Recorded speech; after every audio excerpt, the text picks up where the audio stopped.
IPL வரலாற்றிலேயே முதல் முறையா 30 லட்சம் இருக்கிற பேஸ் பிரைஸில் இருக்கிற ஒரு பிளேயரை 14 கோடியே 20 லட்சத்துக்கு எடுத்தது யாருன்னு பார்த்துட்டீங்கன்னா நம்ம சென்னை சூப்பர் கிங்ஸ் தான். என்னடி இது? இவங்களுக்கு வந்துட்டு காவியமாறன் எப்பவும் போல வந்துட்டு கம்மியா ஓரளவுக்கு ஒரு 10 கோடி பக்கமா எடுக்கக்கூடிய பிளேயரை ஒரு 14 கோடி வரைக்கும் ஏத்தி விட்டு நம்ம தலையில கட்டி விட்டு போயிட்டாங்க. என்ன ஒரு நரித்தந்திரம்! நரித்தந்திரம் அல்ல மார்த்தாண்டா, ராஜதந்திரம்.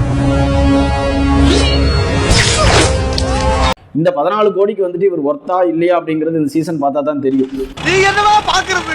என் கோலத்தை ஊர்வலமே பாத்துக்கிட்டுடா. பிரசாந்த் வீருக்கு வந்துட்டு 14 கோடி 20 லட்சம் கொடுத்த மாதிரி இந்த கார்த்திக் சர்மாக்கும் 14 கோடி 20 லட்சம் ரூபாய் கொடுத்து சென்னை வாங்கியிருக்காங்க.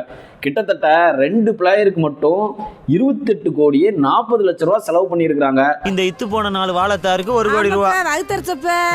இதுல முக்கியமா சொல்ல போனா வந்து பாத்தீங்கன்னா பிரசாந்த் வீர் வந்துட்டு ஒரு ஆல்ரவுண்டர், கார்த்திக் சர்மா ஒரு விக்கெட் கீப்பர் பேட்ஸ்மேன், அது போக ஒரு ஸ்பின்னரான அகில் கோசனி எடுத்திருக்கிறோம்.